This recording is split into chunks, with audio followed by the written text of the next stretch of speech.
Kang Jun-seo had everything: the CEO title, the family legacy, and a reputation that just went up in flames. Now the board wants him gone, unless he can prove he's a changed man. Enter Tasha Robinson, his devout assistant, his new fake fiancée, and the only woman bold enough to put him on a 6 a.m. prayer schedule. The contract says she's there to fix his image, but Tasha isn't after PR. She's after his soul. In a city built on secrets, they're about to learn that the only thing more dangerous than a lie is the truth. Welcome to Stories of His Reign, where God's love is seen, felt, and lived. The neon lights of Gangnam usually felt like a crown to Kang Jun-seo. Tonight they felt like a strobe light triggering a migraine. The rhythmic thrum of the bass inside L'Olympe was still vibrating in his marrow as he was shoved through the heavy velvet curtains into the humid Seoul night. Flashbulbs detonated instantly. CEO Kang, is it true you attacked a minority shareholder? Jun-seo, see, look here. Were you under the influence? Jun-seo didn't look. He adjusted his torn Tom Ford lapel, his knuckles throbbing where they had met the jaw of a man who had been harassing a waitress. He hadn't been drunk. He'd been furious. But in the eyes of the paparazzi, a righteous punch didn't exist for the black sheep of the Hanbit Grace Foundation. "Get the car!" Jun-seo hissed to his trembling PR manager. "Now!" The mahogany doors of the Hanbit boardroom didn't just open the next morning. They groaned with the weight of judgment. Elder Kang sat at the head of the table, his Bible placed precisely to the right of a stack of morning tabloids. The headline was a masterpiece of disaster. The prodigal son strikes again. Alcohol, violence, and the fall of an empire. Do you know what the foundation stands for, Jun-seo? His father's voice was like grinding stones. Charity, faith, and making sure the public sees us smiling in the front pew, Jun-seo retorted, though his voice lacked its usual bite. He was exhausted. It stands for integrity. The elder slammed his hand on the table. The board has reached a consensus. You are a liability. By the end of the week, we will announce your resignation due to health reasons. Your cousin Minho will step in as acting CEO.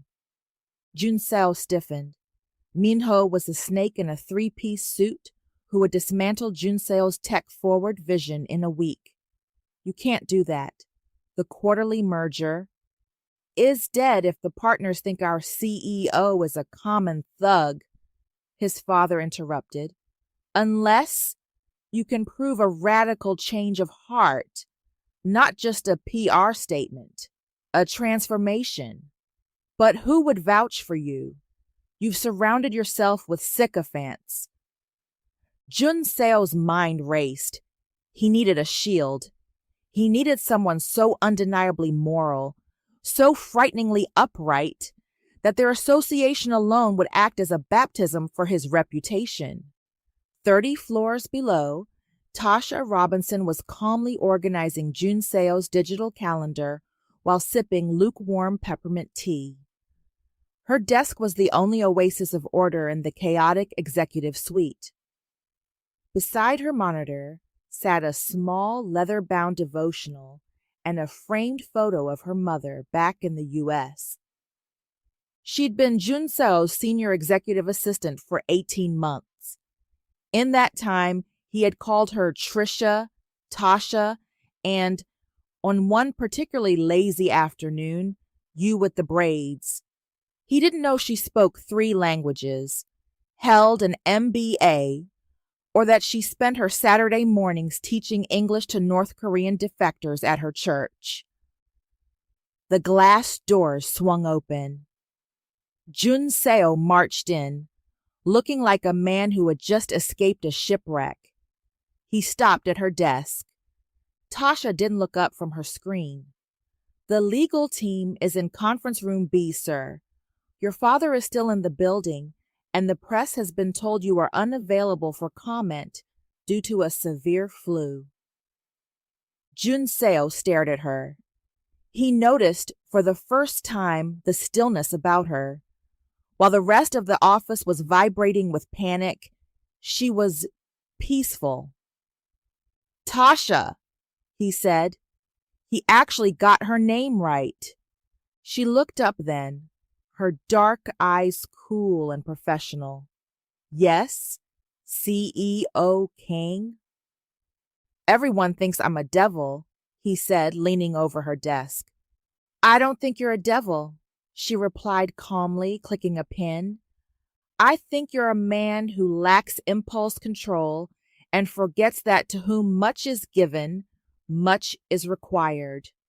Luke chapter 12, verse 48, if you're wondering. Jun-seo blinked. He didn't know whether to fire her or fall on his knees. He chose a third option. You're coming with me, he barked. I have a lunch break in 10 minutes, sir. Cancel it. Cancel everything for the next 3 months. He leaned closer, his scent of expensive cologne and desperation hitting her. My father wants proof that I've changed? Fine. You're going to be that proof. You're the most honest person in this building. If you say I'm reformed, the world believes it. Tasha tilted her head. And why would I lie for you? That would be a sin, sir. I'm not asking you to lie, Jun-seo said, a desperate, wild glint in his eyes. I'm demanding you fix me. Move into the estate. Be my life coach. Be my fiancée for the cameras. Tell me how to act like a saint until I get my company back. Tasha began to laugh, a rich, melodic sound that died the moment she saw his face. He wasn't joking. And if I refuse this ridiculous missionary work? Jun-seo straightened his tie, the CEO mask sliding back into place. Then you're fired, and I'll make sure your work visa is flagged for administrative inconsistencies before the sun sets. Go home with me tonight, Tasha, or go back to Georgia. Your choice. Tasha stood up. She was several inches shorter than him, but in that moment, she felt like a giant. She tucked her Bible into her bag and looked him dead in the eye. I'll go, she said, her voice dropping to a dangerous velvet. But you should know something, Jun-seo. I don't just fix PR images. I follow the truth, and the truth is going to hurt a lot more than that punch you threw last night. Jun-seo felt a shiver that had nothing to do with the air conditioning. He had wanted a fixer. He had no idea he just invited a whirlwind. The elevator ride down to the executive garage was a pressurized vacuum of silence. Jun-seo stared at his reflection in the polished steel, adjusting a cufflink that didn't need adjusting. Beside him, Tasha stood perfectly still, her posture a silent rebuke to his frantic energy. The guest house is private, Jun-seo said, his voice bouncing off the metal walls. Separate entrance, high security. My father's spies won't be able to say we're living in sin because technically you'll be across the garden.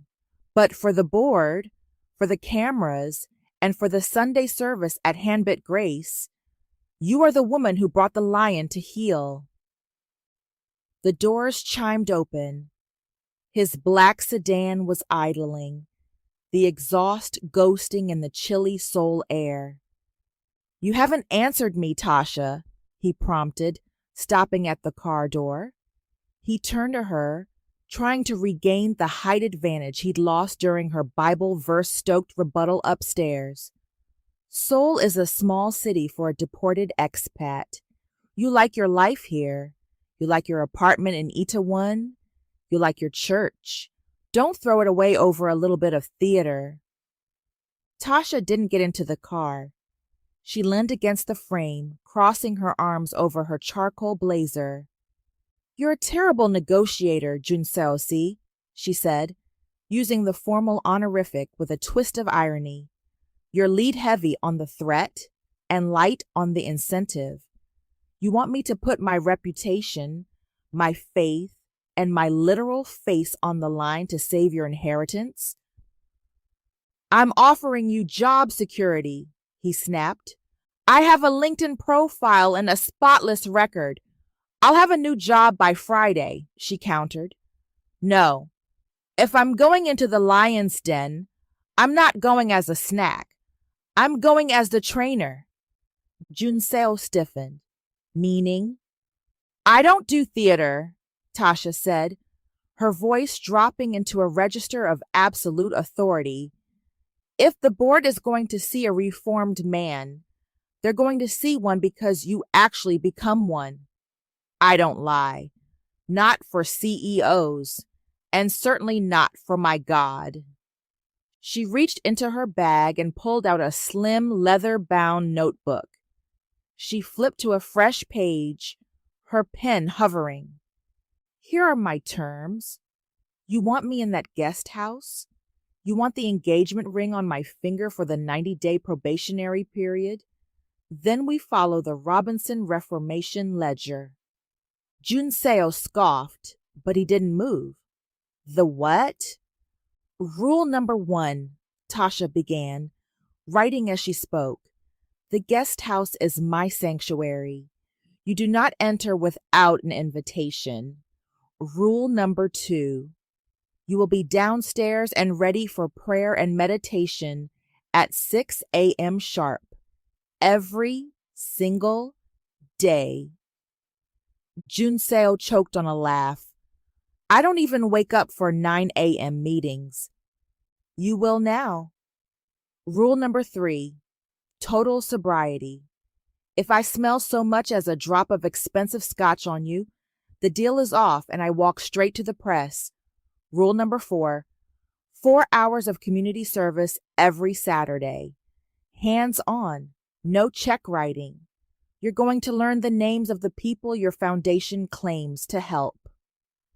Jun-seo felt the walls of his curated, pampered life closing in. This is insane. You're asking for a lobotomy. I'm asking for fruit, she said, looking up from the notebook with a sharp, knowing smile. Repentance, without change, is just an apology. And you, Jun-seo, have been apologizing your whole life while staying exactly the same. She held out the pen. The silence in the garage was heavy, broken only by the low hum of the car's engine. Jun-seo looked at the pen, then at the woman holding it. He had spent his life dodging his father's legalism, but there was something different about Tasha. She wasn't trying to control him for the sake of the family name. She was challenging him because she actually believed he was capable of being better. It was infuriating. It was also the most interesting thing that had happened to him in years. 90 days, Jun-seo muttered, snatching the pen. He signed his name in a jagged, aggressive scrawl at the bottom of her notebook. But if I'm awake at 6 a.m., you're making the coffee. Strong. Tasha took the notebook back, blowing on the ink to dry it. She stepped toward the car and finally opened the door herself. Deal, she said, sliding into the leather interior. But we're using my beans. Your luxury blend tastes like vanity. As the sedan pulled out into the neon-soaked streets of Seoul, Jun-seo realized with a jolt of genuine fear that he hadn't just hired a fixer. He had signed a contract with a woman who intended to tear his world down to the foundation and rebuild it. And for the first time in his life, he wasn't sure he could stop her. The hand-bit estate was less of a home and more of a monument to architectural ego. Perched on the slopes of Bukhansan, the glass and stone fortress overlooked the sprawling lights of Seoul like a watchtower. Tasha stepped out of the car, her single rolling suitcase clicking against the pristine cobblestones. She didn't look intimidated. She looked like a building inspector arriving at a condemned property. Jun-seo stood by the koi pond, his silk shirt unbuttoned at the collar, a glass of amber liquid in his hand. He looked every bit the tragic prince of a corporate dynasty. "The guest house is through the bamboo grove," he said, gesturing vaguely. "My staff has already stocked the fridge with whatever organic, soul-saving green juice you people drink. Welcome to purgatory, Tasha." Tasha didn't move toward the bamboo. Instead, she walked straight up to him, her heels snapping against the stone. Without a word, she reached out and took the crystal glass from his hand. "Hey!" Jun-seo protested. Tasha tilted the glass. The expensive 20-year-old scotch poured out in a steady stream, splashing into the koi pond. The fish scattered in a flash of orange and gold. "Rule number 1, Tasha said, her voice as cool as the mountain air. "No alcohol. Not in the house, not in the car, and certainly not in your hand while I'm standing here." Jun-seo stared at the empty glass, then at her. "That bottle cost more than your monthly rent, Robinson. And your reputation is currently worth less than the dirt under those fish," she shot back. She reached into her blazer and pulled out the Reformation ledger, slapping it against his chest. "I've added rule number 5, no vanity pricing of sins. A distraction is a distraction, whether it costs $10 or 10,000. Jun-seo woke up to a sound he hadn't heard in years. Silence. Usually his mornings began with the soft chime of his stock app or the frantic vibrating of his PR manager's texts. Then the silence was shattered. Knock, knock, knock. It wasn't a polite tap. It was the rhythmic, unrelenting thud of someone who had no intention of leaving. Jun-seo groaned, pulling a silk pillow over his head. "Go away, Minho," he mumbled, forgetting for a moment that his cousin didn't live there. The knocking stopped. A second of bliss followed. Then the door to his master suite swung open. "The sun is up, Jun-seo. The Lord's mercies are new every morning, but my patience is on a timer." Jun-seo bolted upright, clutching his duvet. Tasha was standing in his doorway, dressed in crisp leggings and a high-neck athletic top, her hair pulled back into a sleek puff. She held a steaming mug in one hand and a leather-bound Bible in the other. It is 5:59, Jun-seo wheezed, squinting at his bedside clock. "Are you a ghost? How did you get past the security codes?" "You left the guest house key under the mat for emergencies," Tasha said, setting a mug of black coffee on his nightstand. "This is a spiritual emergency. You have 60 seconds to get into a robe and meet me on the terrace." Rule number 2, 6 a.m. prayer and meditation. If you aren't there, I'm calling the dispatch news desk and telling them you spent the night crying over your lost scotch. "You wouldn't," he gasped. Tasha just raised an eyebrow and started counting down. 55, 54. By the time Sunday rolled around, Jun-seo was a walking zombie. His body ached from the meditation, which turned out to be Tasha making him hold a plank while she read the Psalms, and his brain felt scrubbed raw. "I have a 10 a.m. tea time at the Namcheon Country Club," Jun-seo said as he descended the grand staircase, dressed in his finest Italian golf whites, The chairman of Daesung Group is going to be there. It's a strategic networking opportunity. Tasha was waiting at the bottom of the stairs. She wasn't wearing golf whites. She was wearing a vibrant, modest wrap dress and holding a stack of laminate flyers. "Change," she said. "Excuse me?" Rule number 3. Sunday for service. The Daesung Group can wait. The Mapo Senior Center cannot.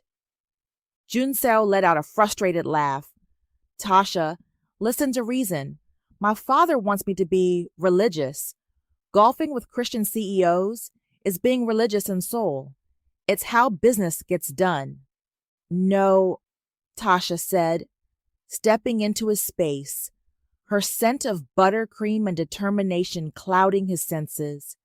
"That's how deals get done. We're here to get you done. You've spent 30 years looking down at people from the top of this mountain. Today, you're going to look them in the eye while you serve them rice." She leaned in closer, her voice a low, melodic warning. "The chairman of Daesung won't save your soul, Jun-seo, and he definitely won't save your job when the board sees the photos I'm going to take of you scrubbing floors for the elderly. Think of the optics." Jun-seo looked at his golf clubs, then at the fire in Tasha's eyes. He realized then that he wasn't just following a contract. He was being hunted by a woman who refused to let him hide behind his privilege. "Fine," he hissed, turning back toward the stairs. "But if I get a rug burn on my knees, you're paying for the spa treatment." "I'll pray for your healing," Tasha called out after him, a tiny, triumphant smirk finally breaking her professional mask. The Mapo District Community Center was a far cry from the marble-floored cathedrals Jun-seo was used to. It smelled of industrial-grade floor cleaner, overboiled cabbage, and the damp wool of coats that had seen too many winters. Jun-seo stood behind the stainless steel serving counter, wearing a hairnet that felt like a crown of thorns and a plastic apron that crinkled loudly every time he breathed. He looked like a masterpiece hung in a garage. "Keep the ladle level," Tasha whispered, nudging him with her elbow. She was a whirlwind of efficiency next to him, dishing out steaming portions of juk while greeting every person in the line by name, or at least with a warmth that made them feel like she knew them. "And smile, Jun-seo. It's a soup kitchen, not a funeral." "My face is frozen this way," he muttered, plopping a glob of porridge onto a tray. "Tasha, this is inefficient. I could have written a check for 50 million won and hired a catering crew to do this. Why am I personally sweating into a hairnet?"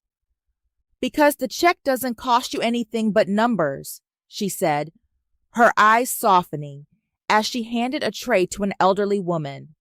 "This costs you your pride. That's the only currency that matters today." Jun-seo grumbled, but his eyes kept drifting back to her. He had seen Tasha in the office for over a year, a quiet background presence in a sharp blazer. But here, she was the sun. She spoke a mix of polite, formal Korean and expressive English, her laughter cutting through the dreary room like a melody. She held hands. She listened to stories about grandchildren, and she didn't flinch at the poverty around her. She looked powerful. The spark didn't happen when he saw her beauty. It happened when he saw her heart. The peace was broken by the entrance of a man in a tailored overcoat, a gold member donor named Mr. Choi, who had come for the photo op. He was flanked by a bored-looking photographer. Mr. Choi walked through the room like he was visiting a zoo, occasionally grimacing at the smell. He approached the counter ignoring the line of hungry people. "Where's the director?" Choi demanded, his voice booming. He looked at Tasha, his gaze raking over her with a dismissive, patronizing sneer. "You, the foreigner, move these trays. They're blocking the light from my photographer. And get me some water. Bottled, not the tap garbage you're serving here." Tasha straightened, her expression remaining professional, though Jun-seo saw the slight tightening of her jaw. "Sir, we are in the middle of a lunch service. If you'll wait just 5 minutes." "I don't wait for people who are paid to serve," Choi snapped, his voice drawing the attention of the entire room. He leaned over the counter, pointing a manicured finger at her.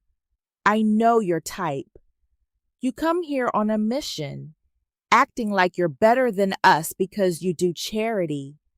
Just do what you're told and stay in your place." Tasha opened her mouth to respond, her life coach diplomacy ready, but a shadow fell over her. Jun-seo had stepped around the counter.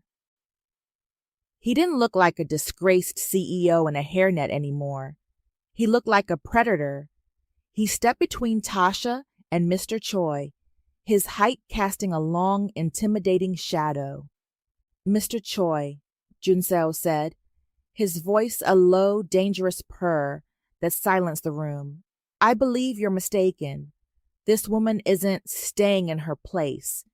She's currently occupying yours, because in this building, the only people who matter are the ones with enough grace to be humble.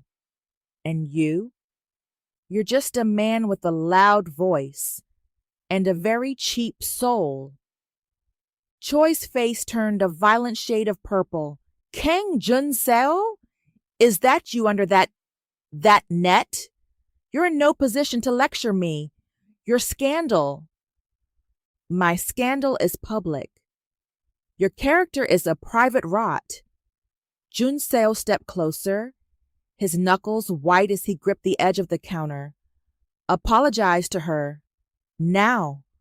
Or I'll make sure every board you sit on receives a copy of your charity behavior by sunset." The photographer lowered his camera.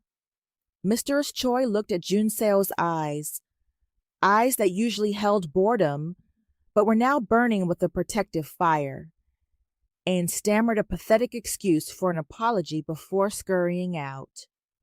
The room was silent for a beat before the clatter of spoons resumed.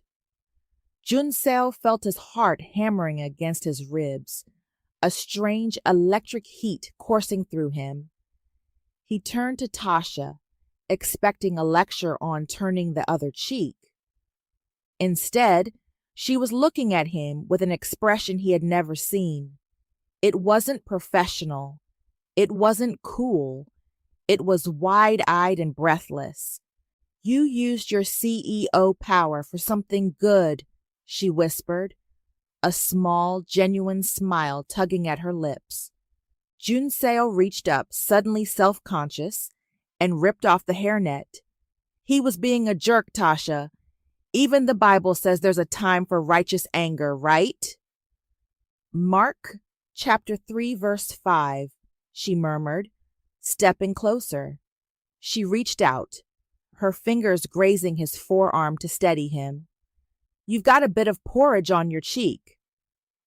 She didn't use a napkin. She used her thumb, the touch light but lingering.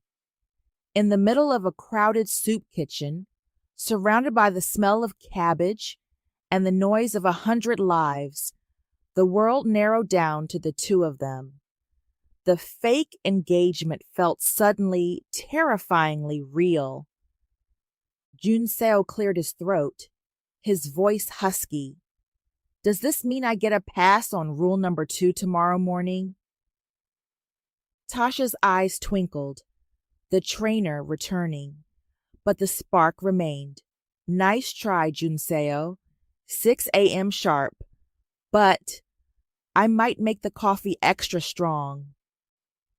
The rain over Bukhansan was relentless, turning the lush greenery of the Hanbit estate into a blurred watercolor of grays and deep pines. Inside the main house, the air conditioning hummed with a sterile, expensive precision. Tasha was in the kitchen, attempting to find a whisk that wasn't gold-plated.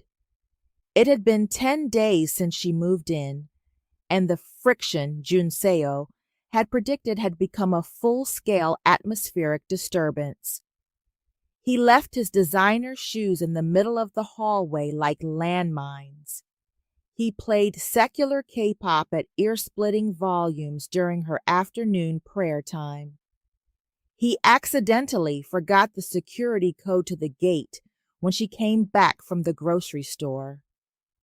"It's a test of fruit," Tasha whispered to herself, gripping a spatula. "Patience is a fruit of the spirit. Patience is a fruit." "Is the fruit supposed to smell like burnt flour?" Jun-seo leaned against the marble island, looking effortlessly irritating in a silk robe and pajama pants that probably cost more than Tasha's salary. "I'm making cornbread," Tasha said, not looking up. "It's a comfort food from home, and since you've been acting like a petulant toddler all morning, I figured we both needed some comfort." Jun-seo reached for a piece, but Tasha slapped his hand away with the spatula. "Rules, Jun-seo. We haven't done our evening reflection yet." "I'm done with reflections, Tasha," he snapped, his playful facade suddenly cracking.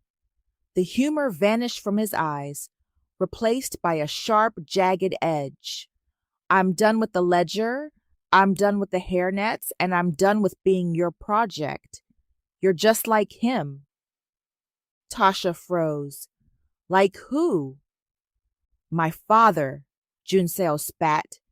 He paced the kitchen, his shadows long and frantic against the high-gloss cabinets. "Everything is a performance. Everything is a rule. Wear this, say that, pray this way so the board thinks you're a godly leader. Do you know what he did when I was 10? I drew a picture in church. It wasn't a picture of a cross. It was a dragon. He made me fast for 2 days to starve out the demonic influence." Tasha felt the air leave her lungs. She set the spatula down, her life coach armor sliding off. "Jun-seo." "No, don't verse me right now," he warned, his voice shaking. He walked over to a hidden cabinet behind the wine cellar door, the one Tasha had locked, and kicked it. "You think I drink because I like the taste? I drink because when I'm numb, I can't hear his voice telling me I'm a disappointment to the kingdom. Every time I look at a Bible, I don't see love. I see a checklist I'll never be good enough to finish." He slumped into one of the velvet bar stools, burying his face in his hands. The silence that followed wasn't the peaceful kind Tasha loved. It was heavy, suffocating, and ancient. Tasha didn't reach for her ledger. She didn't quote Luke or James. She walked around the island slowly and sat on the stool next to him. For the first time, she didn't see a spoiled CEO or a rebel. She saw a boy who had been told that God's grace had a price tag he couldn't afford. "I'm sorry," she said softly. Jun-seo looked up, his eyes bloodshot. "For what? You didn't do it." "I'm sorry I treated you like a checklist," Tasha said, her voice genuine and low. "I thought I was helping you find the truth, but I was just giving you more homework. I was so focused on making you look like a saint for the board that I forgot you're a person who's bleeding." She reached out hesitant and placed her hand on his trembling hands. He didn't pull away. "My faith isn't about the rules, Jun-seo," she whispered. "It's about the fact that I'm a mess and I'm still loved. Your father used the word like a hammer. I want to show you that it's actually a bandage. Jun-seo let out a long, ragged breath, his shoulders finally dropping. He looked at her hand on his arm, then up at her face. The tension that had been between them for weeks shifted. It wasn't boss and assistant anymore. It wasn't even trainer and trainee. "Why are you still here?" he asked, his voice barely a whisper. "You could have quit. You could have left me to drown." Tasha smiled, and this time it didn't reach for a camera or a PR angle. It was just for him, because I don't give up on people, especially not the ones who fight the hardest to be seen. Jun-seo reached up, covering her hand with his own. His palm was warm, his grip certain. For a moment, the guest house war was over. The rain continued to drum against the glass, but inside the kitchen, the air felt lighter than it had in years. "Tasha? Yeah? Is that cornbread actually done? Because I'm starving. And not the demonic kind of starving. Just hungry." Tasha laughed, the sound bright and healing. "Get the plates, Jun-seo. We're skipping the reflection tonight. We're just going to eat." The following Friday, the Hanbit estate was quiet. Or it was supposed to be. Tasha was perched on the edge of her sofa in the guest house, the screen of her iPad glowing with the chaotic, beautiful energy of a Sunday afternoon in Georgia. "Tasha, girl, look at that hair. You look like you're living in a kdrama for real," her sister-in-law, Keisha, shrieked through the speaker. "I told you she'd go over there and become a superstar," a deeper voice boomed. That was Eric, Tasha's oldest brother, a man who viewed his role as protector of the family as a divine calling. "But I don't see no Seoul Tower in the background. You in a palace, sis?" Tasha laughed, her heart aching with a sudden, sharp pang of homesickness. "It's just the company housing, Eric. It's a long story." Just as she was about to explain the long story for the third time, the front door of the guest house swung open. Jun-seo burst in, waving a tablet and looking more animated than she had ever seen him. "Tasha, the analytics for the Mapo service project are..." He stopped dead. He saw the iPad. He saw the grid of black faces staring back at him with various degrees of shock and suspicion. "Oh," Jun-seo said, his Korean accented English suddenly very formal. "I am sorry. I did not know you were in a meeting." "Tasha?" Eric's voice dropped an octave, turning into the low rumble of a thunderstorm. "Who is the man in the silk shirt? And why is he in your house at..."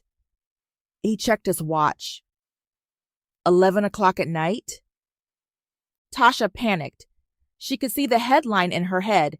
CEO found in assistant's bedroom. This is my boss. CEO Kang Jun-seo. "Sir, please, you should go." "Wait a minute," another voice piped up. Tasha's younger brother, Andre. "Is that the dude? The fiancé? The one Mom was talking about?" Jun-seo's eyebrows shot up. The fiancé? He looked at Tasha, who was making a frantic cut-it-out motion with her hand.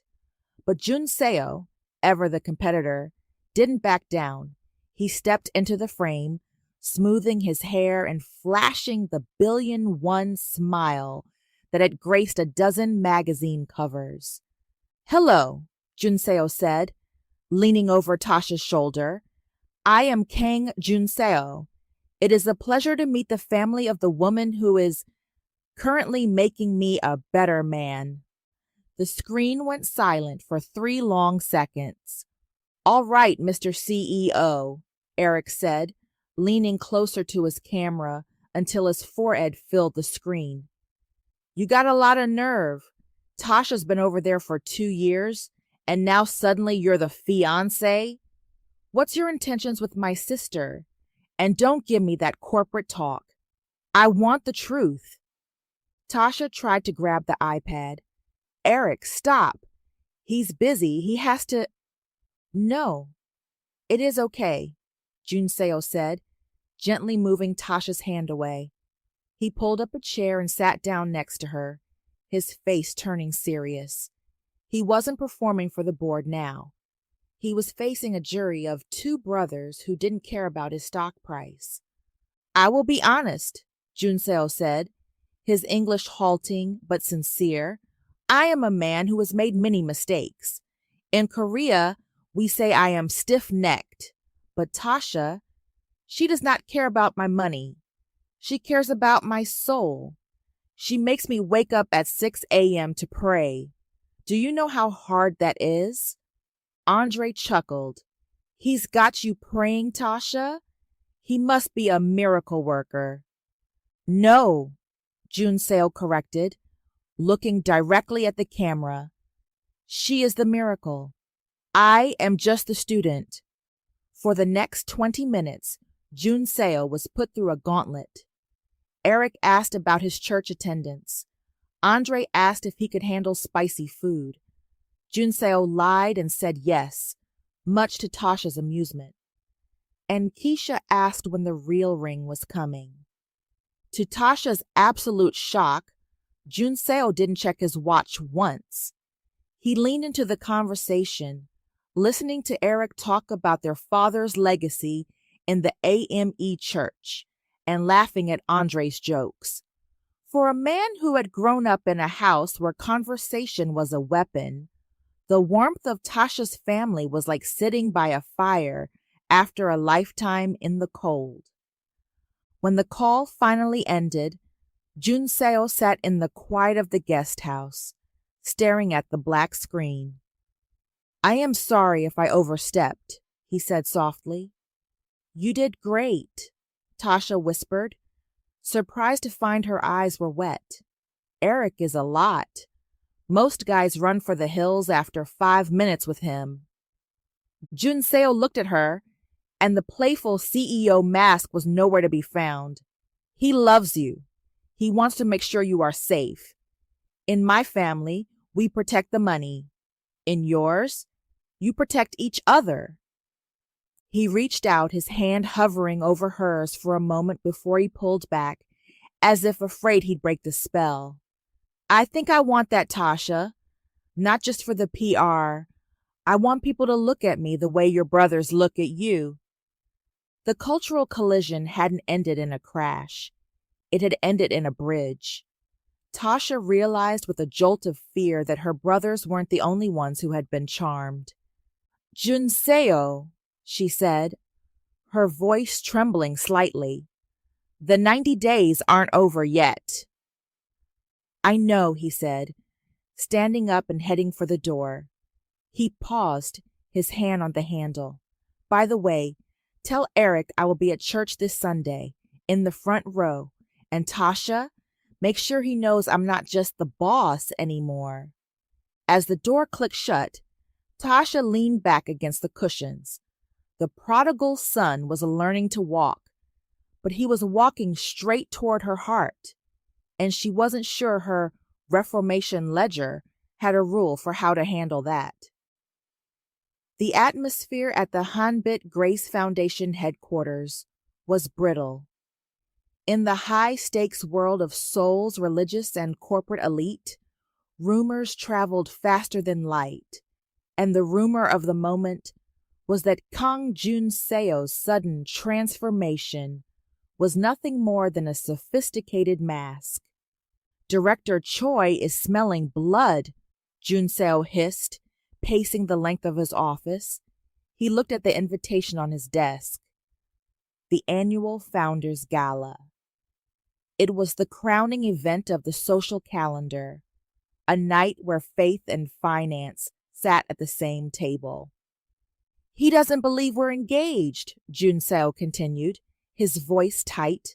He told the board that if I've truly found my way back, I should have no problem leading the opening invocation at the gala, in front of the bishops, in front of the press, in front of him.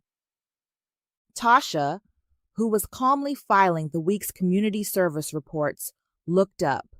And? Jun-seo turned, his eyes wide with genuine panic. Tasha, I haven't prayed in public since I was 12, and when I did back then, it was a memorized script that I recited like a robot. If I stand up there and sound like a fraud, Choi will call for a vote of no confidence before the appetizers are served. The fiancée cover will be blown, and you'll be on a plane to Atlanta by Monday.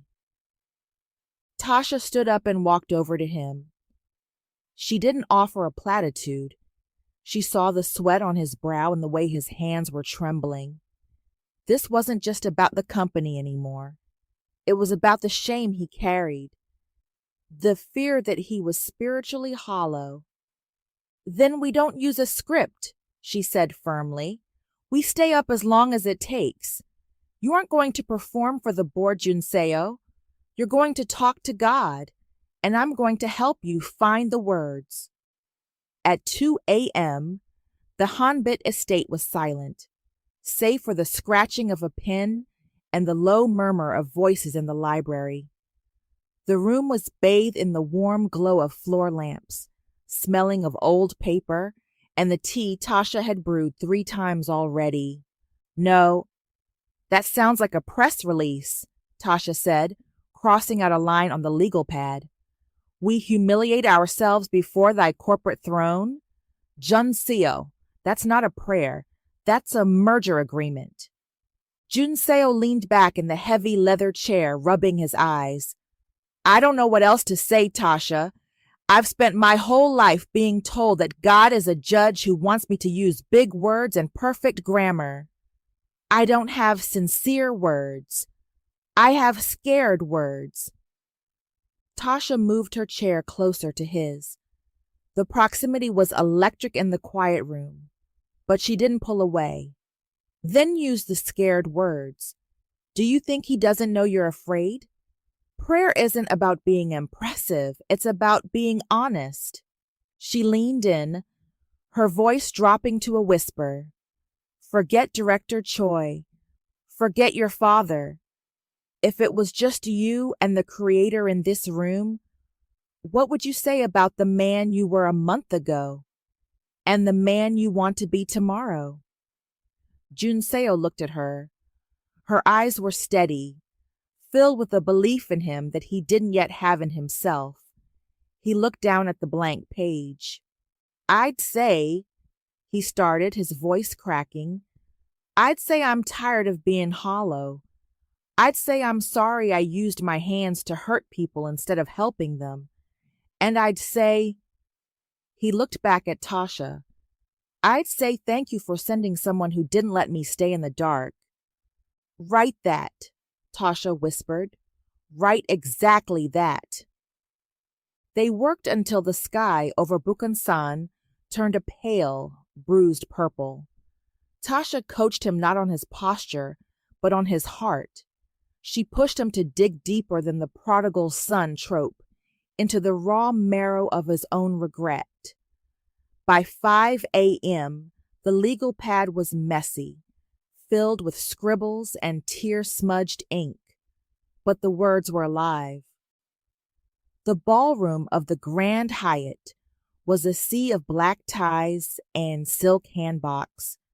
Director Choi stood near the podium, sipping sparkling water and whispering to a group of board members. He looked like a wolf waiting for a lamb to trip.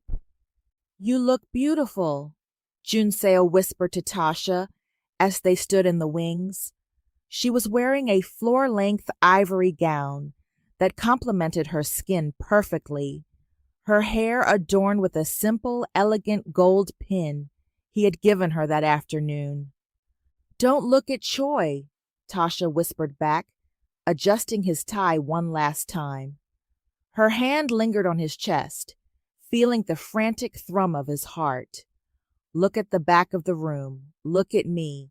Just tell the truth, Jun-seo.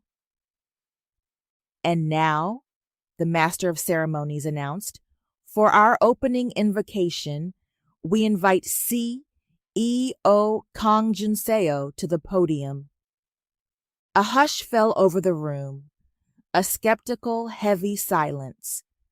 Jun-seo stepped into the light. The flashbulbs were blinding. He looked at the sea of judgmental faces, and for a second, his mind went blank. He felt the old urge to run, to lash out, to be the rebel they expected. Then he found her.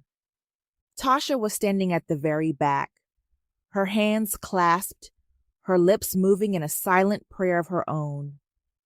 She wasn't watching a CEO. She was watching a friend.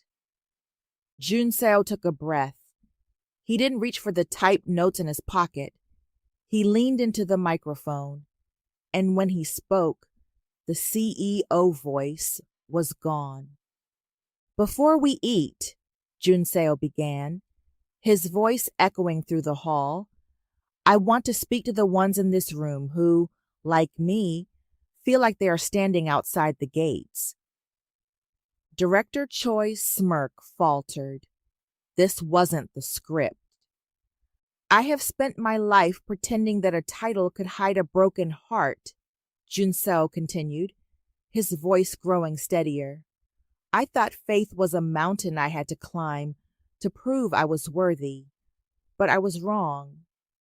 I've learned that the mountain doesn't move, but the one who made it reaches down to the valley. He closed his eyes. Father, we are not here because we are perfect. We are here because we are needy. Bless this food, but more than that, break the pride that keeps us from seeing each other. Teach us that the greatest power isn't in the boardroom, but in the grace to start over. Amen. The silence that followed was absolute. It wasn't the silence of skepticism anymore. It was the silence of a room that had just felt a shift in the atmosphere. The aftermath of the prayer felt like the pressurized silence following a thunderclap. As Jun-seo stepped off the dais, the elite of Seoul's Christian society didn't applaud immediately. They breathed. Director Choi's face was a mask of pale fury, his gotcha moment evaporated by the sheer, uncomfortable weight of Jun-seo's sincerity. But Jun-seo didn't look at him. He didn't even look at his father, whose eyes were fixed on his son with a mixture of confusion and something that looked suspiciously like respect. Jun-seo's gaze was a heat-seeking missile. He found Tasha in the crowd. She looked like a vision in ivory, but it was the look in her eyes, pride, raw and unfiltered, that made his knees weak. I need air, he whispered as he reached her side. Jun-seo, the press is waiting for a quote. The board? Tasha, please. He gripped her hand. His palm was damp, his pulse still racing at a tempo that was dangerous for a man in a tuxedo. I can't be the CEO for one more minute tonight. Just walk with me. They slipped out the side exit of the Grand Hyatt, bypassing the valet and the waiting black sedans. The mountain air was sharp, and the sky had finally decided to break. A soft, misty rain began to fall, turning the city lights below into a smudged neon sea. They walked in silence until they reached a stone overlook, the wind whipping Tasha's ivory skirts and Jun-seo's unbuttoned coat. You did it, Tasha said, her voice barely audible over the rustle of the trees. She turned to him, her face glowing in the dim light of the garden lamps. That wasn't a PR stunt, Jun-seo. That was between you and God. I felt it. They all felt it. Jun-seo leaned his back against the stone railing, letting the rain dampen his hair. He laughed, a short, breathless sound. I felt like I was standing naked in front of 1,000 people. Is that what it feels like, to actually be honest? It's called vulnerability. Tasha stepped closer, her heels clicking on the wet pavement. It's where the light gets in. Jun-seo looked at her then, really looked at her. The water was beaded on her dark skin like diamonds, and her lashes were heavy with the mist. The contract they had signed, the 90 days, the prodigal son image, the visa threats. It all felt like a story about two other people. I didn't write those words for them, Jun-seo said, his voice dropping into a husky register that made Tasha's breath hitch. I wrote them because I wanted you to hear them. I wanted you to know that the man you think I can be, he's really trying to show up. Tasha reached up, her hand trembling as she wiped a stray raindrop from his cheek. He's already here, Jun-seo. You don't have to perform for me. You never did. The world narrowed. The distant sound of the gala music, the hum of soul traffic, the dictates of his father, it all vanished. There was only the scent of wet stone, buttercream, and the magnetic pull of the woman standing in front of him. Jun-seo's hand came up, his fingers tangling gently in the hair at the nape of her neck. He pulled her closer, his forehead resting against hers. This isn't in the ledger, he whispered, his breath warm against her lips. Is there a rule for this, Tasha? For when the fiancé stops pretending? Tasha's heart was drumming a rhythm she couldn't control. She should pull away. She should quote a verse about boundaries. She should remind him that she was his employee and he was her mission. But her eyes fluttered shut. There's no rule, she breathed. He tilted his head, his lips a fraction of an inch from hers. He waited, giving her the space to retreat, giving her the agency he had tried to take from her on that first day in the garage. Tasha didn't retreat. She leaned in, her hand gripping the lapel of his tuxedo, pulling him that final, impossible distance. Crack. The heavy glass door of the balcony swung open. CEO Kang, there you are. A frantic PR staffer and two photographers burst into the garden, their flashbulbs cutting through the intimate darkness like knives. The chairman of Daesung is asking for a photo with you and your fiancé. This is the shot we need for the morning papers. The spell shattered. Tasha jumped back, her face flushing a deep heat that the rain couldn't cool.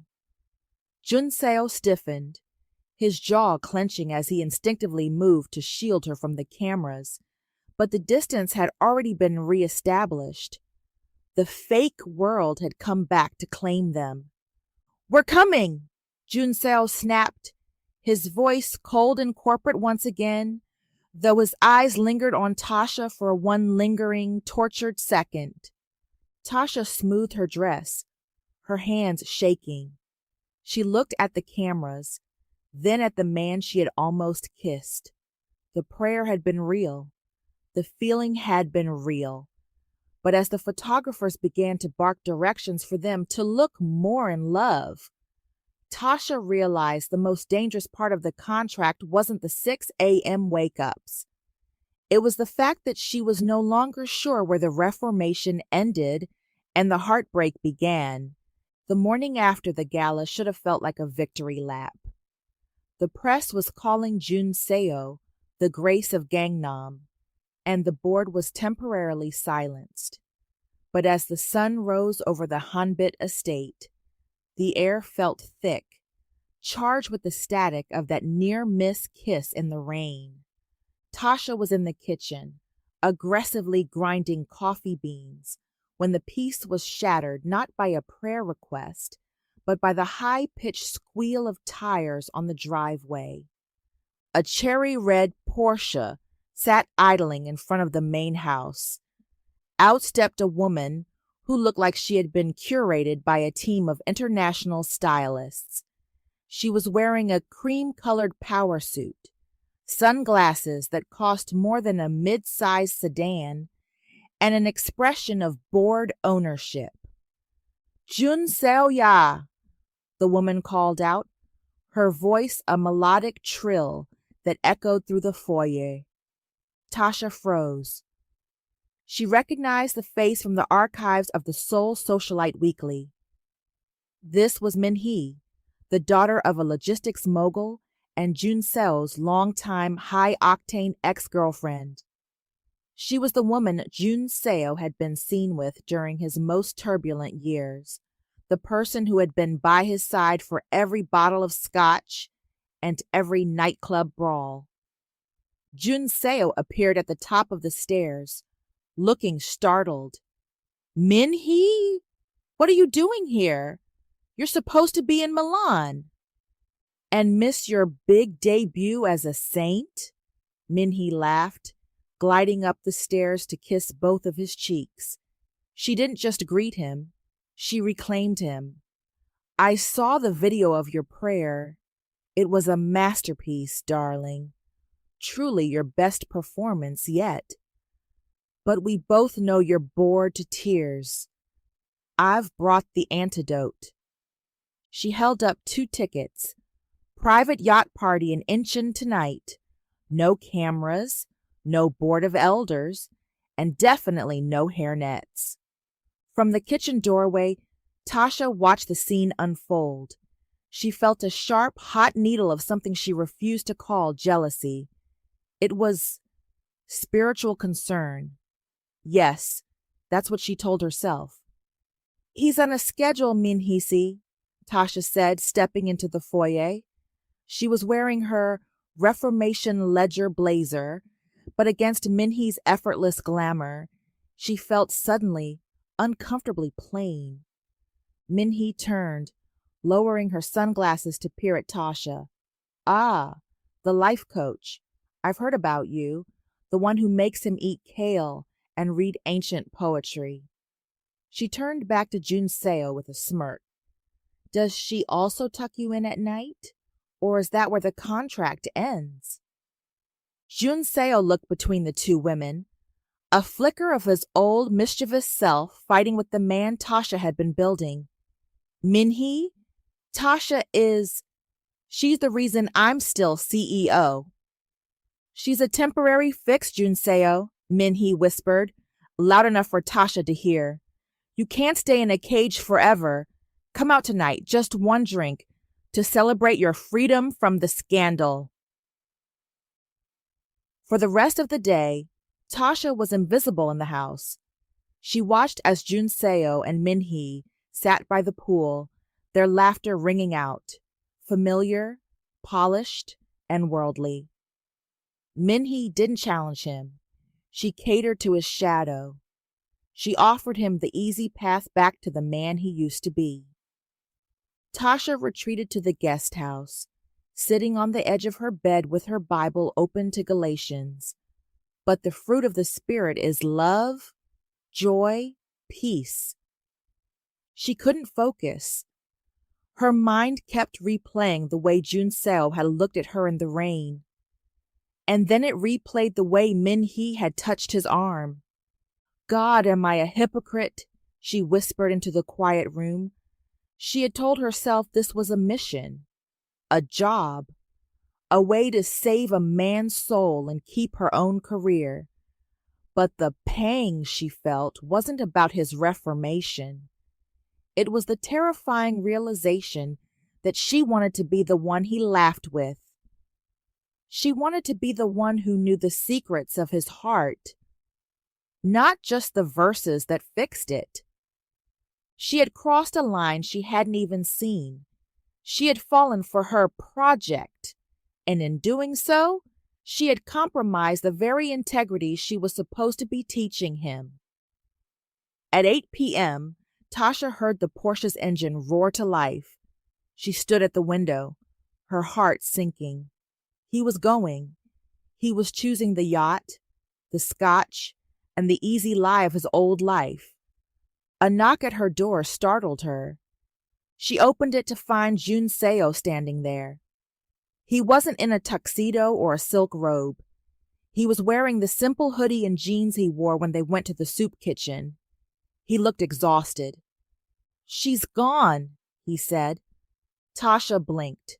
"The yacht? The party?" "I told her I had a prior engagement," Jun-seo said, leaning against the doorframe. He looked at Tasha, his gaze searching her face. "I told her I had to be up at 6 a.m. for prayer." Tasha's heart did a slow, treacherous somersault. "You didn't have to stay on my account, Jun-seo. I'm just your assistant, your fiancée for hire." Jun-seo stepped into the guest house, closing the door behind him. The air became small and heavy. "Is that all you are, Tasha? Because when I was sitting out there with her, all I could think about was how much I wanted to tell her to leave so I could talk to you. I didn't want the drink. I wanted the truth." He stepped closer, his voice dropping. "But you've been avoiding me all day. You looked at me like I was a sinner again." "I was jealous," Tasha blurted out, the honesty hitting her before she could filter it. She looked down at her feet, her face burning. "And I shouldn't be. It's unprofessional. It's a distraction from the work we're doing here." Jun-seo reached out, his hand lifting her chin until she had to look at him. His eyes were soft, devoid of any CEO arrogance. "Maybe the work is changing," he whispered. "Maybe I'm not the only one who needs to stop following a script." Tasha felt the boundaries crumbling. The ex-girlfriend was gone, but a new, more dangerous threat had arrived. The reality that they were no longer playing roles. They were just a man and a woman, standing in the quiet, trying to figure out if grace could cover the mess they were about to make of their hearts. The honeymoon phase of their fragile peace didn't just end, it detonated. For 3 months, Tasha had been working late into the nights on the Hanbit Hope Center, a passion project designed to provide vocational training for single mothers in Seoul. It was her pride and joy, a way to prove that the foundation could do more than just hold galas. She had followed every regulation, filled out every form, and prayed over every brick.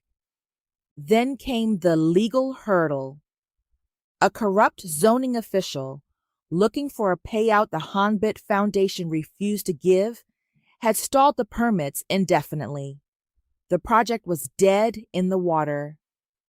Tasha spent the morning in her office, her head in her hands, refusing to believe that doing things the right way had led to a dead end. When she walked into Jun-seo's office that afternoon to give him the bad news, he was already hanging up the phone, a self-satisfied smirk on his face. "Good news, Tasha," he said, leaning back in his leather chair. "The Hope Center is back on track. The permits will be on your desk by 5 o'clock. Tasha froze. "How? The zoning board said it would take months for an appeal." Jun-seo waved a hand dismissively. "I made a few calls. It turns out the head of the zoning committee has a son who wants an internship at our London branch. And his wife? She's been looking for a membership at the Seoul Royal Club. I made both happen. The hurdle has miraculously disappeared." The air in the room suddenly felt very thin. You bribed them?" "Bribed is a strong word," Jun-seo said, his smile faltering as he saw her expression. I leveraged an opportunity. It's how things work here, Tasha. I saved your project. You should be happy. Happy? Tasha's voice was a low, vibrating hum of fury. She slammed her folder onto his desk, the sound like a gunshot. You didn't save my project, Jun-seo. You poisoned it. Jun-seo stood up, his own temper beginning to flare. Poisoned it? The mothers in that program don't care about a membership or an internship. They care about having a roof over their heads and a job. I got them that roof. By lying. By using the same worldly shortcuts that got you into trouble in the first place, Tasha shouted. The whole point of this reformation, the whole reason I am in your house, is to prove that you can be a leader of integrity. But the moment things got difficult, you went right back to being the man who thinks money and power can fix a broken soul. I did this for you, Jun-seo yelled back, stepping around the desk until he was inches from her. I saw you crying over those blueprints. I saw you skipping lunch to finish the budget. I couldn't sit here and watch you fail when I had the power to stop it. Is it a sin to care about your success? It's a sin to think that the end justifies the means. Tasha's eyes were bright with tears of frustration. You don't get it. You still think God is someone you can negotiate with. You think grace is a transaction. If we build a hope center on a foundation of corruption, there is no hope in it. It's just another monument to Kang Jun-seo's ego. My ego? Jun-seo's voice dropped to a dangerous, jagged whisper. You've spent months tearing me down, rebuilding me like I'm some kind of Lego set. I've prayed your prayers. I've eaten your food. I've stood in the rain for you. And the one time I use my actual talent to help you, you treat me like a criminal. Because you're acting like one. Then maybe the reformation is over, Jun-seo snapped, his face pale. Maybe I'm just a worldly man who's tired of being judged by a woman who thinks she's perfect. If you want a saint, go find one in a stained glass window. But in the real world, Tasha, I'm the one who gets things done. In the real world, Tasha said, her voice trembling but certain, you just proved that you haven't changed at all. You just learned how to hide it better. She turned and marched out of the office, the heavy oak door swinging shut behind her with a finality that felt like a divorce. Jun-seo stood alone in the center of his empire, his chest heaving. He looked at the phone, the tool he had used to fix everything, and for the first time, the victory tasted like ash. He had saved the building, but as he heard the distant sound of Tasha's heels clicking down the hallway, he realized he had just lost the architect. The silence in the Hanbit estate was louder than any of their shouting matches. For 3 days, the guest house remained dark. Tasha stayed in the city, crashing at a friend's apartment, unable to look at the garden they had walked together. And Jun-seo? Jun-seo did something no one expected. He didn't go to a bar. He didn't call Minhee. He packed a single rucksack, left his smartphone on his marble kitchen island, and drove 4 hours north to a remote monastery tucked into the jagged folds of Seoraksan National Park. It was a place Tasha had mentioned in passing during week 2, a place of radical silence. The monastery was a world of gray stone, mist, and the scent of damp pine. There were no silk robes here. Jun-seo sat on a thin mat in a room that smelled of cedar and centuries of discipline. For the first 24 hours, he was miserable. His body ached from the lack of a designer mattress, and his mind was a hornet's nest of corporate strategy and Tasha's parting words. "You just learned how to hide it better." Every time he closed his eyes, he saw her face. Not the life coach mask, but the woman in the soup kitchen, the woman in the rain, the woman who had looked at him like he was worth more than his stock price. By the second night, the wilderness began to do its work. Without the noise of the city or the pressure of the board, Jun-seo was forced to confront the man in the mirror. He realized that his father's legalism had created a rebel, but Tasha's grace had created a seeker. He had spent his whole life running away from a God who felt like a warden, only to realize he was running straight into a cage of his own making. He stepped out onto the monastery's wooden porch. The moon was a sliver of white over the peaks. "I don't want the chair," he whispered into the cold mountain air. The realization hit him with the force of a physical blow. He didn't want the inheritance. He didn't want the title of CEO if it meant he had to be a hollow man in a suit. He wanted the light he saw when Tasha prayed. He wanted the peace she carried into a room. He wanted to be the man she saw in her Reformation ledger. Not because of a contract, but because that man was real, and he was finally ready to be born. On the third morning, a monk found Jun-seo sitting by a frozen stream, his hands tucked into the pockets of a borrowed wool coat. "You look like a man who has lost a war," the monk said, his voice a gentle rasp. "I have," Jun-seo replied, a small, sad smile touching his lips. "I lost the war against myself.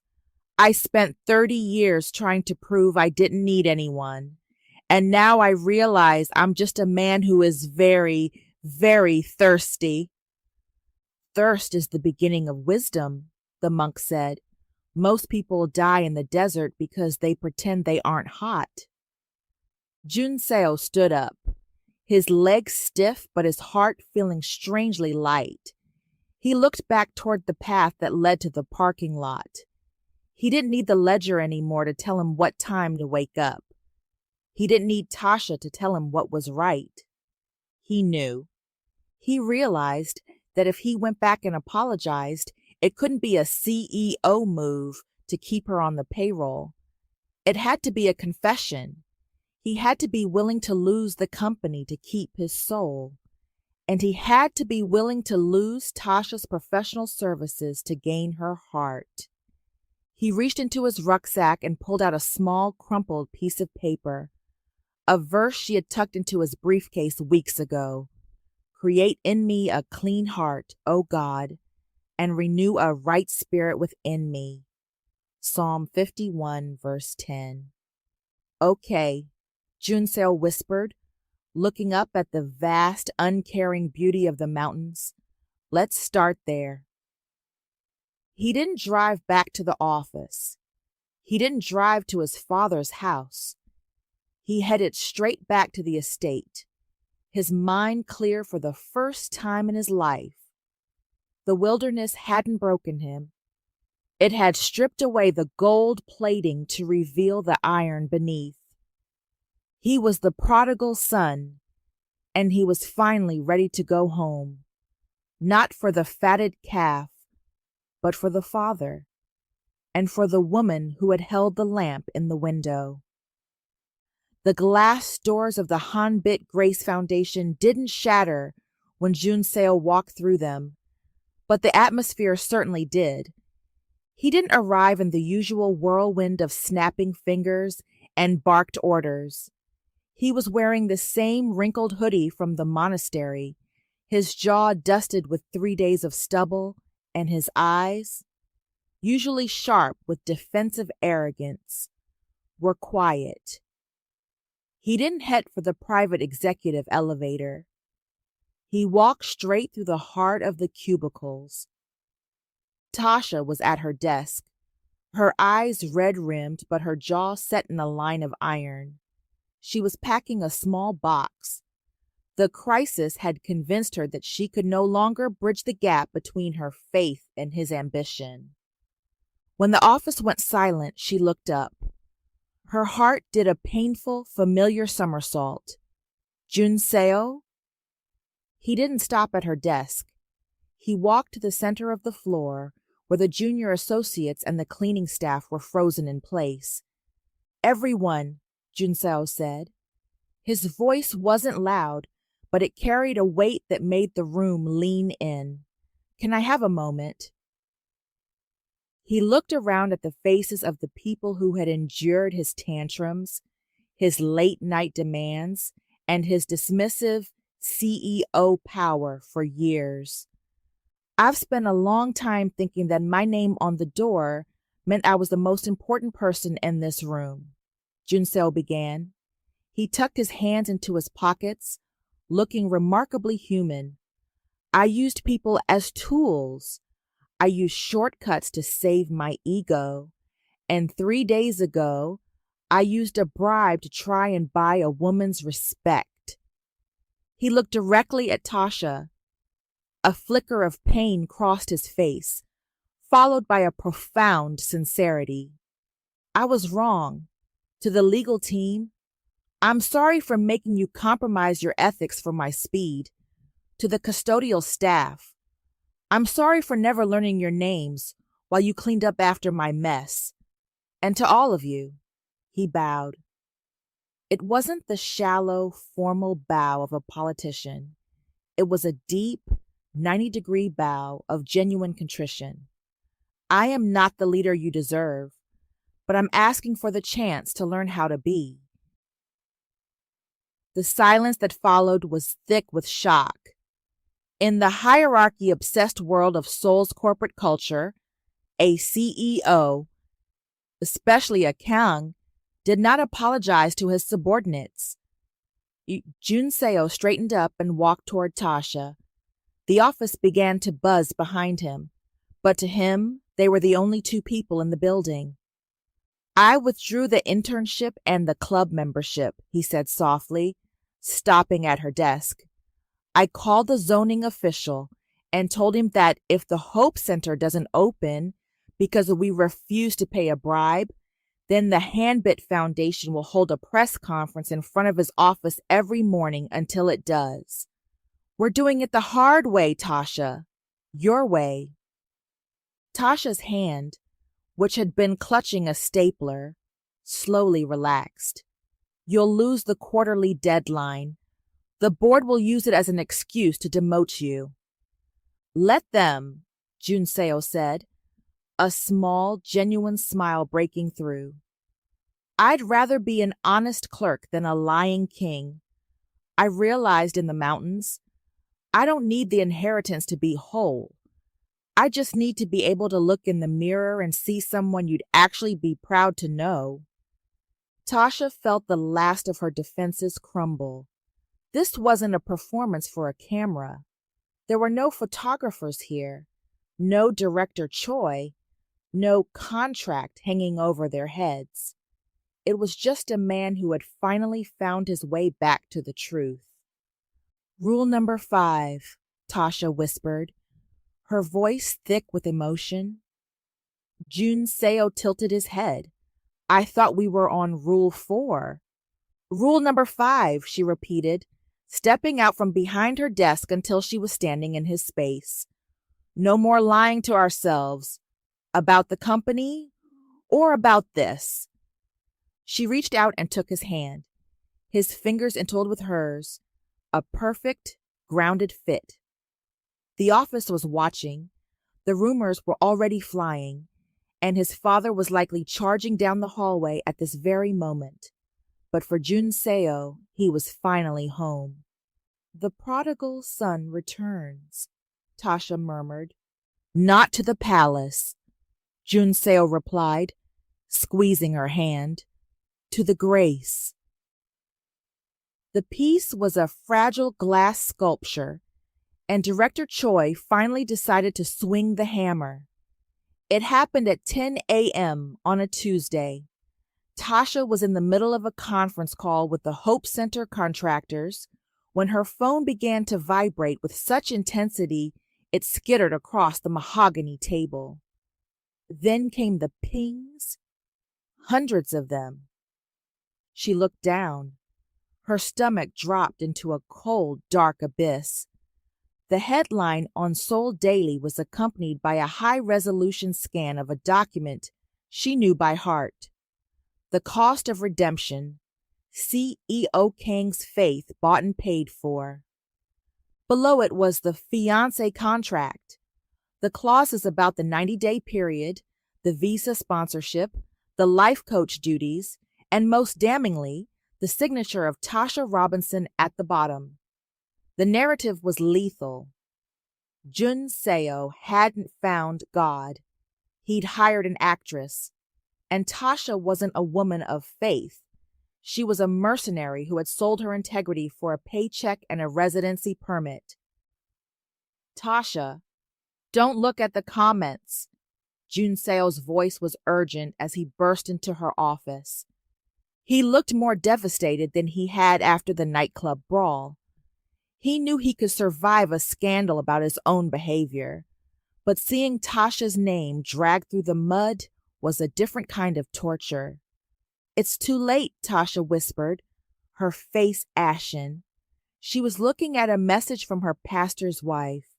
Tasha, is this true? We held you up as an example to our young women. Please tell us this is a fabrication. I'll fix it, Jun-seo said, his hands shaking as he reached for his phone. I'll tell them I forced you.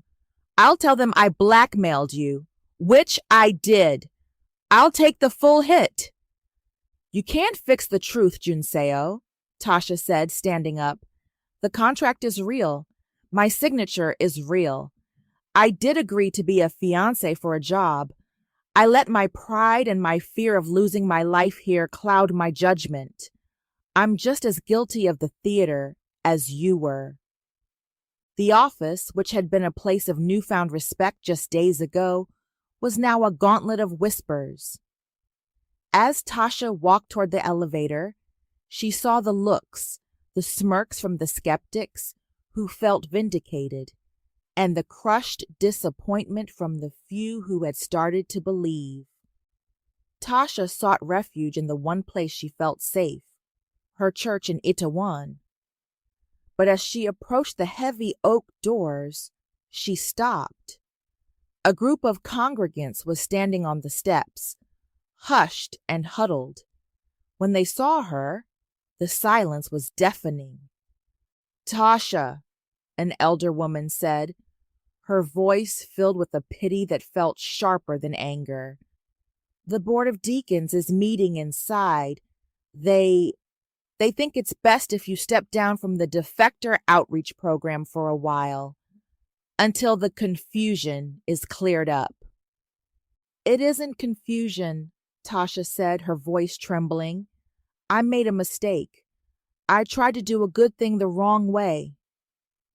You sold your testimony, child, the woman replied softly. You made the word of God look like a business strategy. How can we trust the English you teach when we can't trust the heart behind it? Tasha turned and walked away, her vision blurring with tears. The community that had been her family in a foreign land was closing its doors. She felt the weight of 1,000 eyes on her, not as a daughter of the king, but as a fixer who had been caught in her own trap. When she returned to the Hanbit estate to pack her things, she found Jun-seo sitting on the steps of the guest house. He looked small against the backdrop of his father's wealth. My father just called, Jun-seo said, his voice hollow. The board is meeting tonight. They're stripping me of the CEO title and the inheritance. They're calling it the cleansing of Hanbit. Director Choi will be named chairman by morning. He looked up at her, his eyes wet. Tasha, I am so sorry. I brought you into my mess and I let it stain you. You were the only thing in my life that was actually real, and I turned you into a headline. Tasha sat down on the step beside him, her suitcase standing like a silent sentinel behind them. We did this to ourselves, Jun-seo.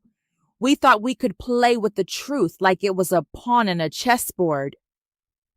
She looked out over the city of Seoul, the neon crosses of distant churches glowing in the twilight. For the first time, she wasn't the teacher and he wasn't the student. They were just two people who had tried to build a kingdom on a lie, watching it crumble into the dust. What do we do now? Jun-seo asked. Now, Tasha said, a single tear falling down her cheek. We stop trying to save our reputations, and we start trying to save our souls, even if it means losing everything else. The scandal wasn't just a leak, it was a stripping away. The prodigal son and his fixer were finally standing in the wilderness, not as characters in a story, but as two broken people waiting for a grace that couldn't be bought with a contract. The Hanbit Grace Foundation boardroom felt like a tomb, cold and smelling of old wax and expensive cologne. Elder Kang sat at the head, surrounded by the board of deacons and Director Choi, who looked like a man who had finally won the lottery. The fiancée contract lay in the center of the table like a piece of radioactive waste. The damage is catastrophic, Elder Kang said, his voice a low, vibrating growl. But there is a way to salvage the foundation's name. We release a statement. We claim that the woman, Tasha Robinson, used her position to manipulate you. We say she concocted the scheme to secure her visa, and that you, in a moment of spiritual weakness, were led astray by her ambition. Jun-seo, standing at the foot of the table, felt a coldness settle in his bones. Not the cold of fear, but the cold of absolute clarity. You want me to scapegoat her? It's the only way to keep the chairmanship in the family, Director Choi piped up, leaning forward. The public loves a story about a fallen man who was tempted. They will forgive a king. They won't forgive a foreign opportunist. She'll be deported. The news cycle will move on. And you stay CEO. Jun-seo looked at his father. The man who had spent 30 years preaching about the Lamb of God was now asking his son to offer up a lamb of his own to save a mahogany table and a stock price. No, Jun-seo said. The word was quiet, but it cut through the room like a blade. Jun-seo, think of your future, his father warned. I am, Jun-seo replied. He reached into his blazer and pulled out a single sheet of paper. He didn't hand it to his father. He placed it directly in front of Director Choi. This is my immediate and irrevocable resignation as CEO of Hanbit Grace. I am also waiving my rights to the inheritance and the family estate. The room erupted in a chorus of gasps. Director Choi froze, his hand hovering over the paper. What are you doing? Elder Kang stood up, his face reddening. You are throwing away a dynasty for a woman you've known for a year? I'm throwing away a throne built on a lie to keep the only truth I've ever found, Jun-seo said, his voice gaining a strength he had never felt before. He looked at the board members, men he had feared his entire life. Tasha Robinson didn't manipulate me. She was the only person with the courage to tell me I was a coward. I forced that contract on her. I threatened her career, and in return, she tried to save my soul. He stepped closer to his father, the man whose approval had been his only oxygen.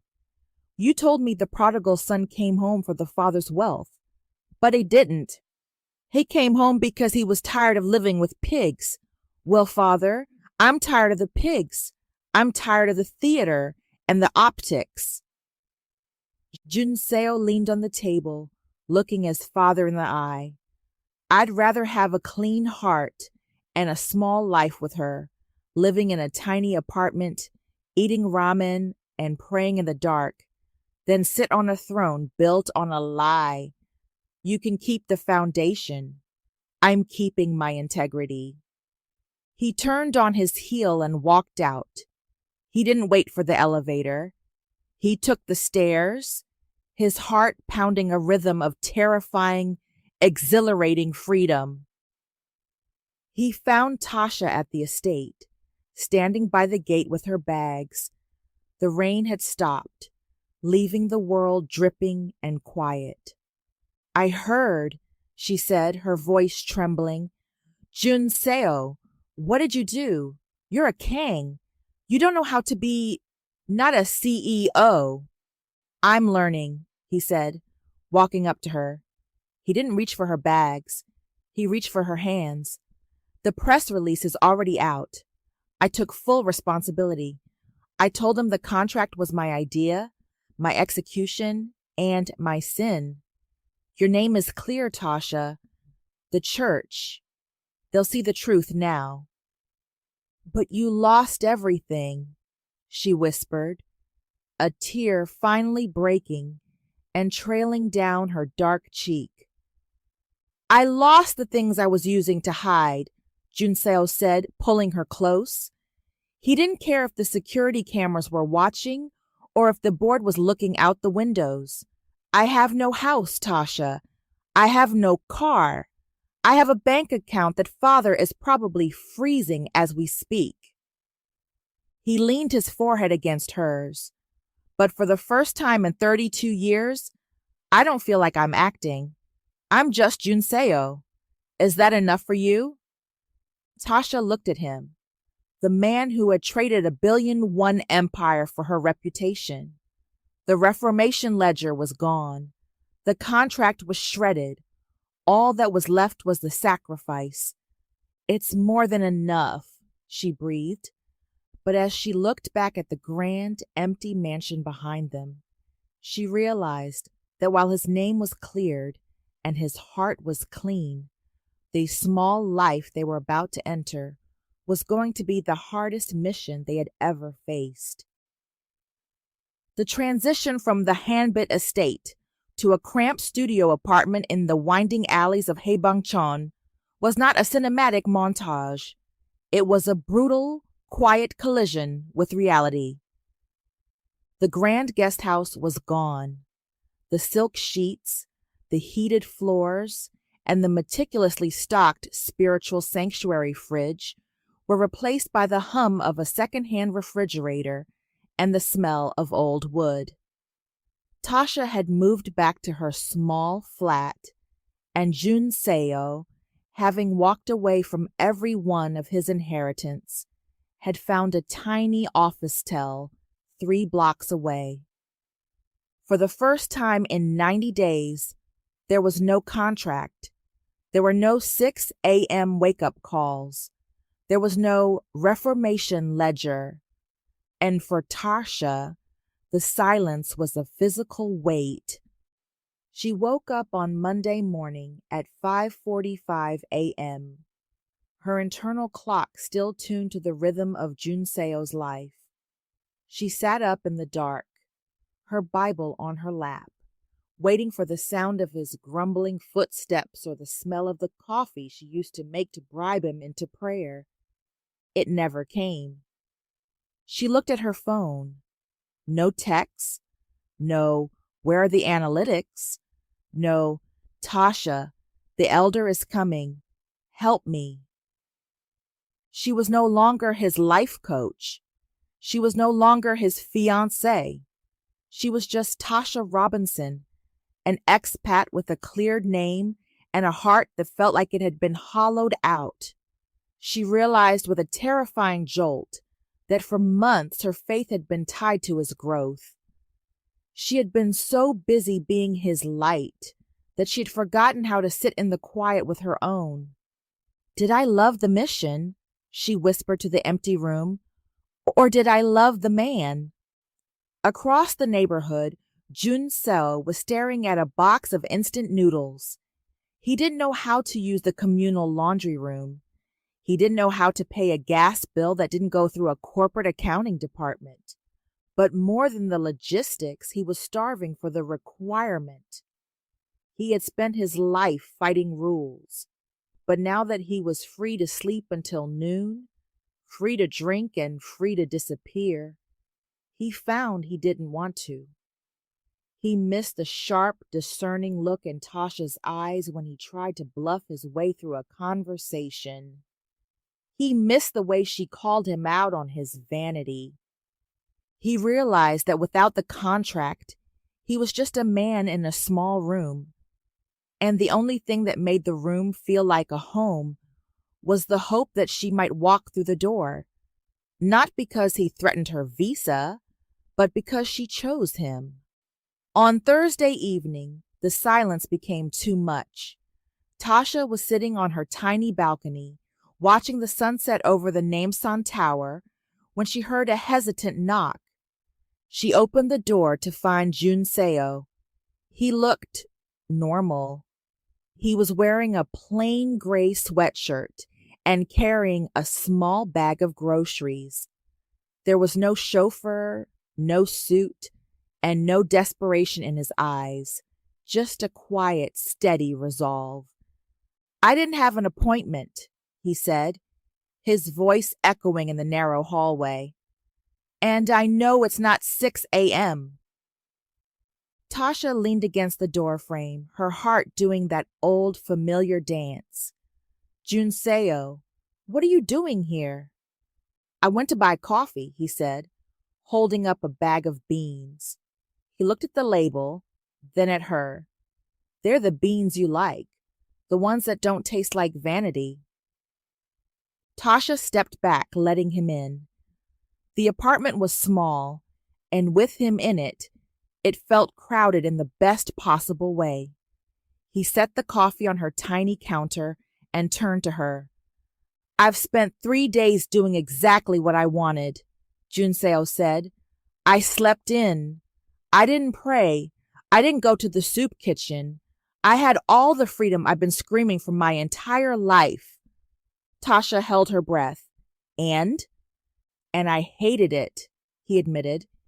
He stepped closer, reaching out to touch the spine of the Bible sitting on her table. "I realized that the requirement wasn't the cage, Tasha. The cage was the man I was before I met you. I don't want to go back to him, but I also don't want to be your project anymore." He took her hands, his grip firm and warm. "I'm not a CEO. I'm not a prodigal son. I'm just a guy who's looking for a job and trying to figure out how to be a good man.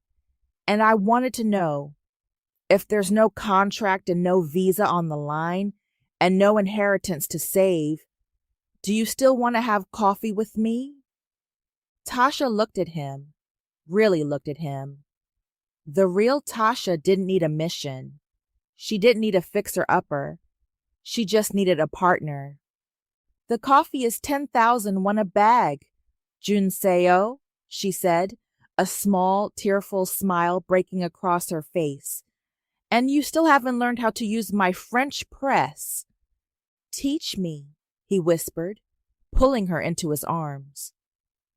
In the quiet of the small apartment, without the roar of the press or the weight of a dynasty, the silence was finally broken. It wasn't a requirement that brought them together.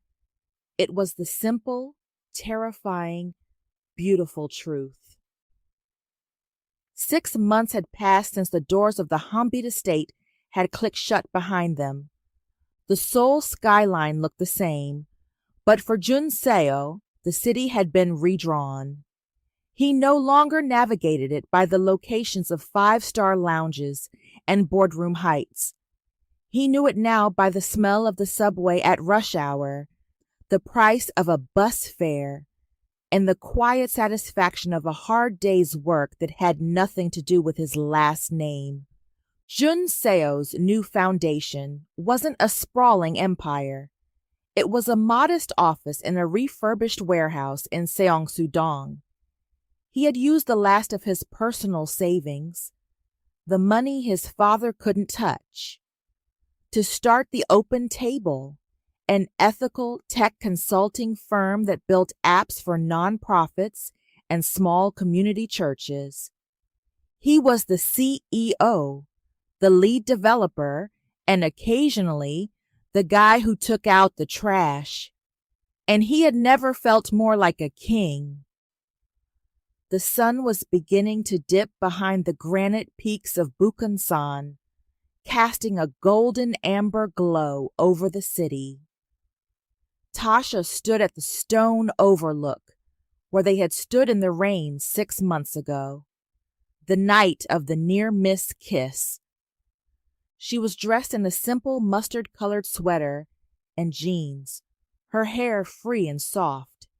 She'd spent the last half year working as a freelance consultant for international NGOs, rebuilding her own reputation on her own terms. Her church had welcomed her back, not as a fallen star, but as a woman whose vulnerability had become a bridge for others. She heard the crunch of footsteps on the gravel.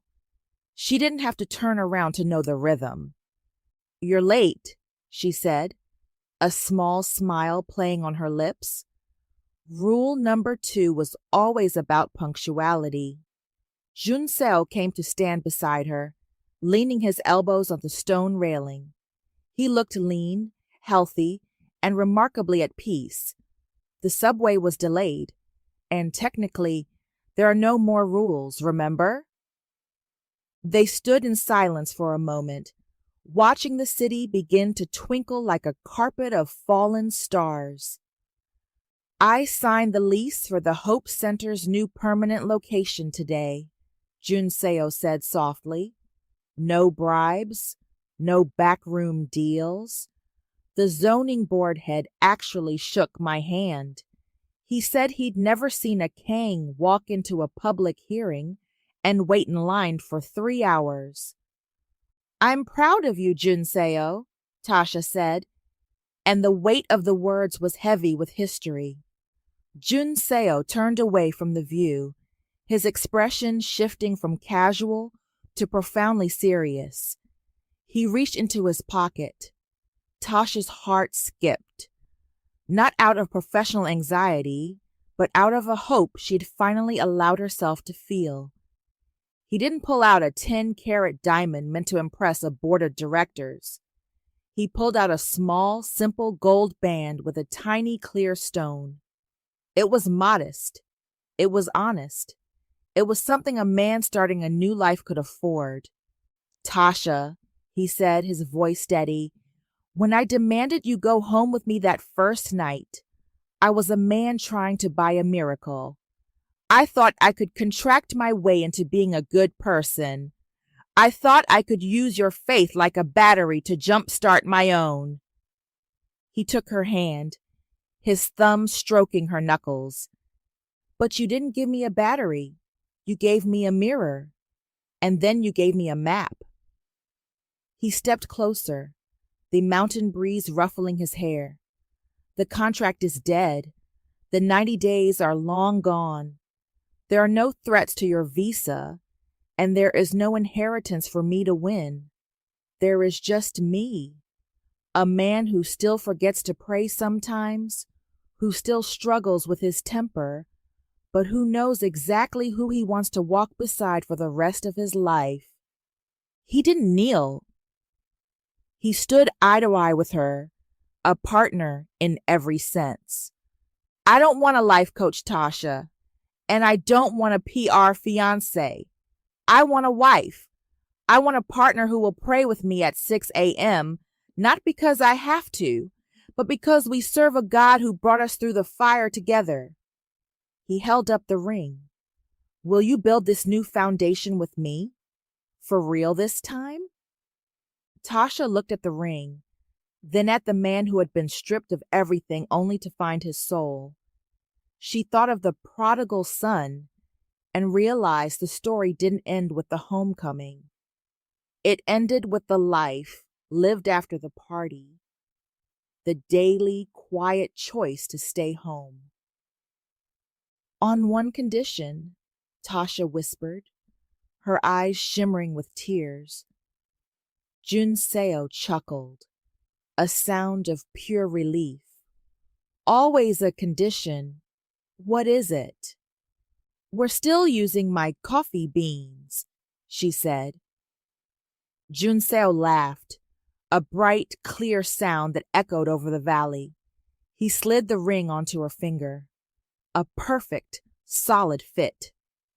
He pulled her into his arms, and this time there were no photographers. There were no rival board members. There was no theater. As the neon crosses of Seoul began to glow in the twilight, Jun-seo pressed his forehead against hers. Amen, he whispered. Amen, Tasha replied. The lights of the city hummed below them, a vast, complicated world.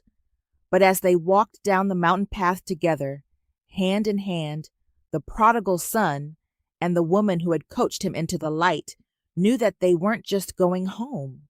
They were building one.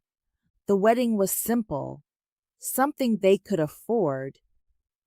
1 year later, the morning light in their small, sun-drenched apartment in Seongsu-dong was soft, filtered through the sheer curtains Tasha had found at a local market. It didn't have the cold, sterile grandeur of the Hanbit estate. But as Jun-seo stirred awake, he realized it had something the mansion never did: the smell of home. The clock on the nightstand ticked towards 6 a.m. Jun-seo didn't groan. He didn't pull the pillow over his head. He reached out, his hand finding Tasha's in the quiet space between them. She was already awake, her thumb tracing the gold band on his finger. Happy anniversary, Jun-seo, she whispered, her voice thick with sleep. Is it 6 a.m. yet? He teased, pulling her closer. I think the Robinson Reformation dictates that we have to be vertical before the sun is. Tasha laughed, resting her head on his chest. I think the Robinson Reformation has been replaced by the Kang Covenant, and rule number 1 is that the CEO has to make the first pot of coffee on special occasions. Later that afternoon, the small office of the open table was buzzing. It wasn't the frantic, fear-driven energy of Hanbit Grace. It was the sound of a team that actually liked each other. Eric, Tasha's oldest brother, was leaning against a desk, visiting from Georgia for the anniversary. He was wearing a t-shirt with the company logo on it, looking over a new app design. I gotta admit, Jun-seo, Eric said, clapping a hand on his brother-in-law's shoulder. When I saw you on that FaceTime call a year ago, I thought you were just another suit. But look at you, coding for a community center and actually smiling while you do it.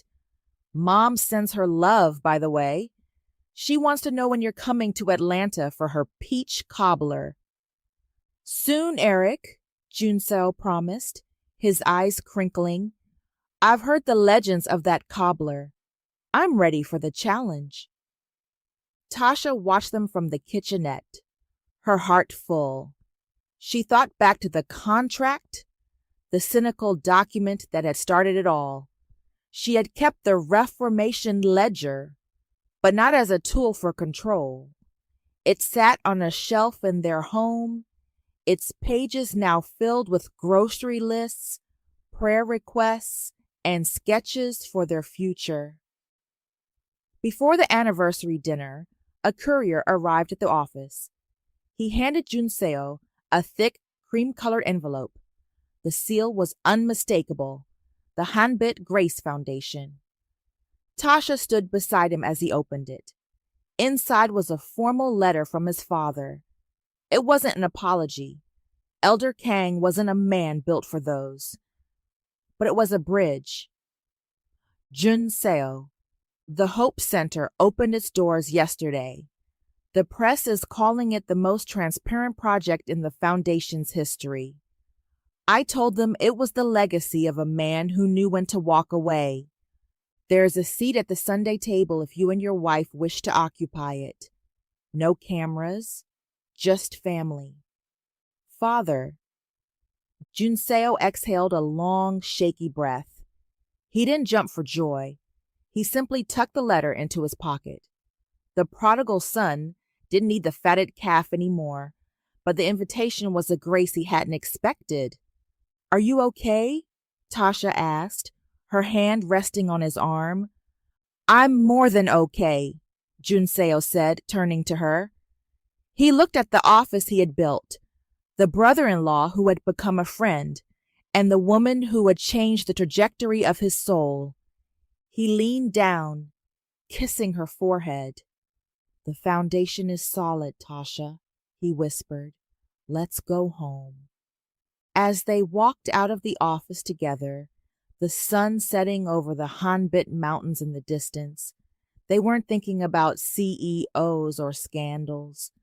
They were thinking about the 6 a.m. prayer that would start their second year, not as a requirement, but as a thank you.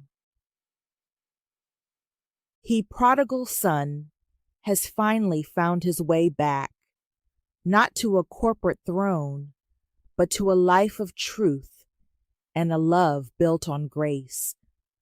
My son, the father said, you are always with me, and everything I have is yours.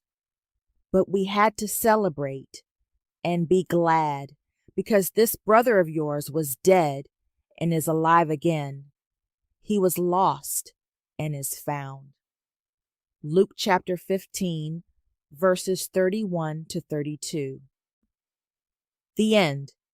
If you love this story, don't forget to hit that like button and subscribe for more Christ-centered love stories of healing, hope, and love. And if you don't want to miss what God does in the next story, turn on notifications so you're always here when a new chapter drops. Until next time, keep believing in the grace of God that defies all odds.